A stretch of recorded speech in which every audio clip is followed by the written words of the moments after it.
संयुक्त राष्ट्र के COP26 समिट में हिस्सा लेने के लिए ग्लासगो में दुनिया के दिग्गज नेता जुटे।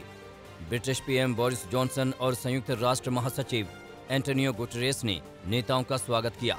करीब 2 हफ्ते तक 200 देशों के प्रतिनिधि ग्लोबल वार्मिंग पर चर्चा करेंगे। ग्लोबल वार्मिंग से निपटने के लिए पीएम बोरिस जॉनसन ब्रिटेन का जलवायु बजट बढ़ाएंगे। इलेक्ट्रिक वाहन और वनों की कटाई रोकने की भी अपील की। पीएम बोरिस जॉनसन ने दुनिया के नेताओं से जलवायु परिवर्तन की चुनौती से निपटने के लिए तत्काल कार्रवाई करने की अपील की। फ्रांस और ऑस्ट्रेलिया के बीच ऑकस समझौते को लेकर टेंशन बढ़ गई है। फ्रांसीसी राष्ट्रपति मैक्रो ने ऑस्ट्रेलियाई पीएम स्कॉट मॉरिसन पर झूठ बोलने का आरोप लगाया। मैक्रो ने कहा कि मॉरिसन ने पनडुब्बी समझौते को लेकर उनसे झूठ बोला था।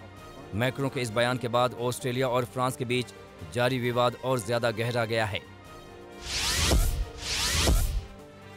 जापान के संसदीय चुनाव में पीएम फोमियो किशिदा के गठबंधन को बहुमत मिला है। किशिदा की लिबरल डेमोक्रेटिक पार्टी और उसके गठबंधन सहयोगी कोमेइतो ने एक साथ मिलकर 293 सीटें जीती। बहुमत मिलने पर पीएम फोमियो किशिदा ने जनता का आभार जताया। अफगानिस्तान में खस्ता होती आर्थिक हालात के चलते व्यापारियों की परेशानियां बढ़ती जा रही हैं। इस बीच अफगानिस्तान और तालिबान ने संयुक्त राष्ट्र से अपील की है कि अमेरिका में जमा उसके अरबों रुपए के फंड को निकालने पर लगी रोक हटाई जाए। बता दें कि अभी तक किसी भी देश ने तालिबान सरकार को औपचारिक रूप से मान्यता नहीं दी है।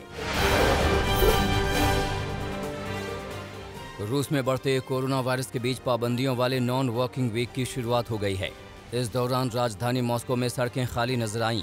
रविवार को रूस में कोरोना के 40,000 से ज्यादा नए मामले सामने आए, जबकि 1100 से ज्यादा लोगों की मौत दर्ज की गई।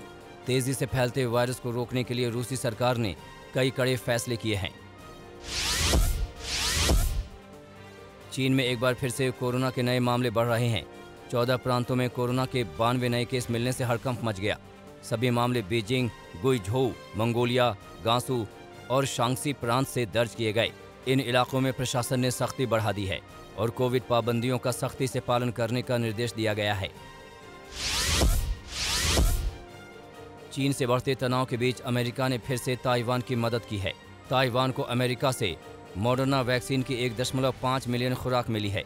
स्वास्थ्य मंत्री चेन शी चुंग ने ताओयुआन हवाई अड्डे पर वैक्सीन रिसीव की।